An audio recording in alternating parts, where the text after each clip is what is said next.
Hey everybody, it's Vigorousjammer here again. Now I know you might be used to me showing off my Dreamcast games and giving you my opinion of them. Today I'm going to do something a little different. Today I'm going to take a look at the Super NES.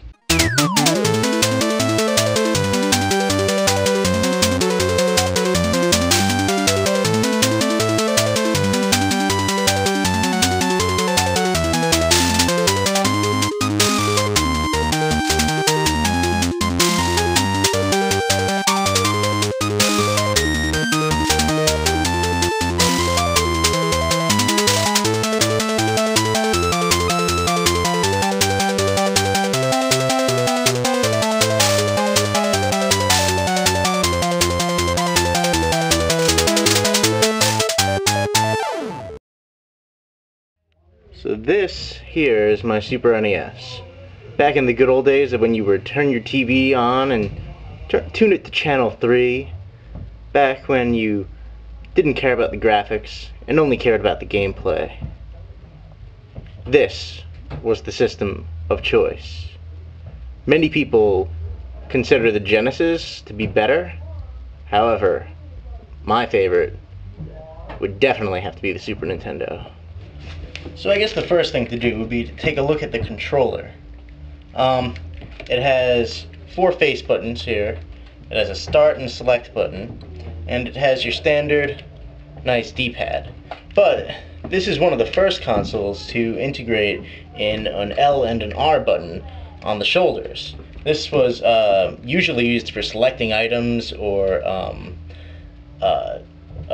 navigating through various menu screens. But it also found some very other interesting uses in later games. So I guess one of the first games we should take a look at is The Legend of Zelda: A Link to the Past. This here is probably my favorite Zelda game of all time. A lot of people say that Ocarina of Time for the N64 is the best Zelda game ever. Well, you know what? They're wrong. It's A Link to the Past.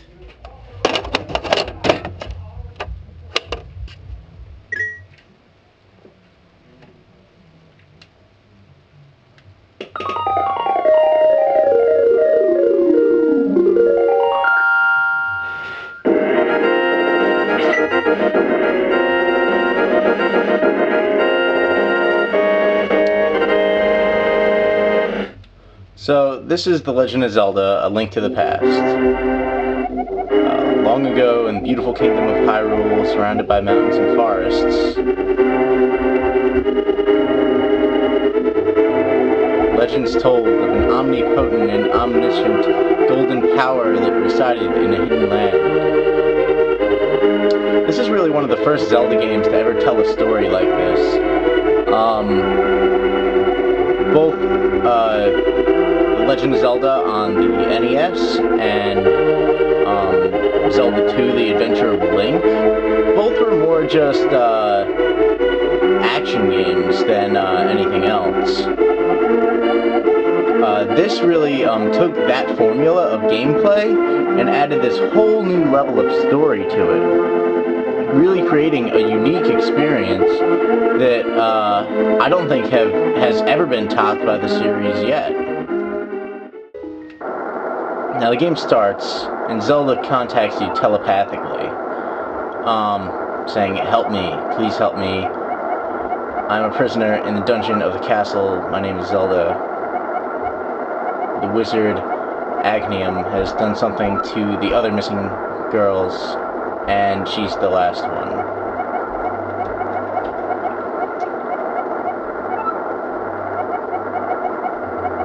And basically it starts off, she's calling out to you for help, and your uncle here, he leaves. He has some business at the castle himself, and he tells you not to leave the house. Now, of course, you can get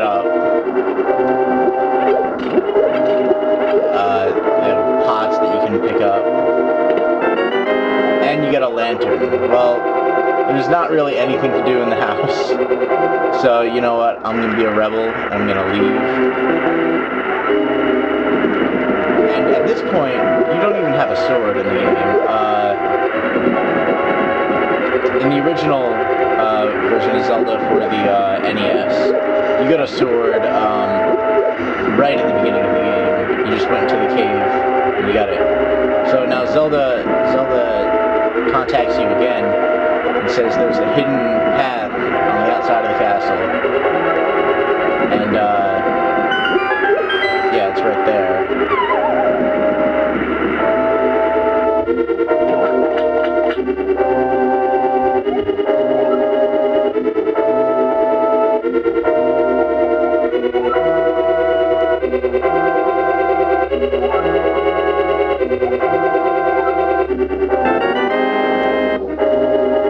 So your uncle got attacked. I guess he had some business at the castle here, and so he gives you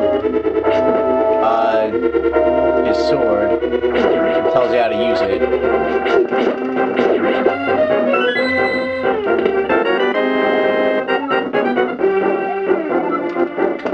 And of course, they have the maps to the dungeon, just like the original game. A lot of this is very similar to the original game, but it just has a lot more structure to it.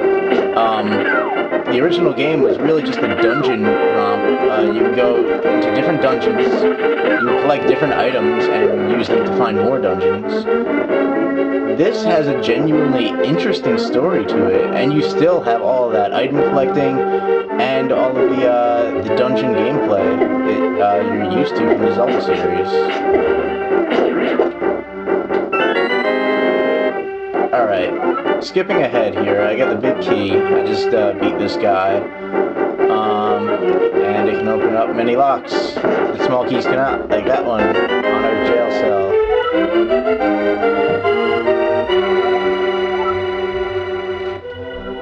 So the wizard's magically controlling all the soldiers in the castle.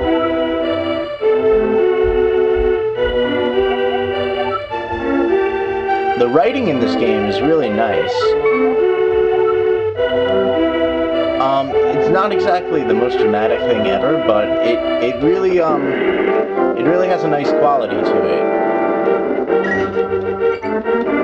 Alright, so now here I am. I'm about to escape the castle. Princess Zelda told me of a secret passage, and I could escape the castle and get to the sanctuary. She says, pull the switch over there. Now, if this was your first time playing the game, you wouldn't know which switch to pull.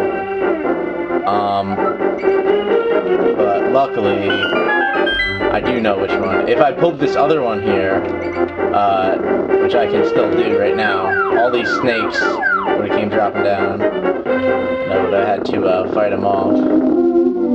Luckily, I can just escape, though.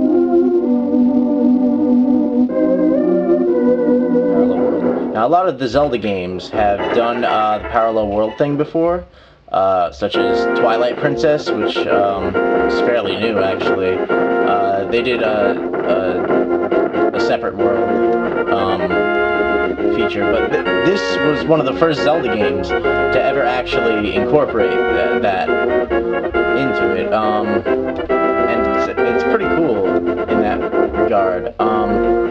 See, I can show you a little preview of the Dark World right here. If I just step onto this teleporter,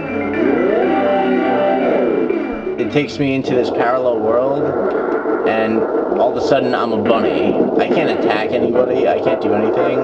I can talk to this guy. Silly rabbit.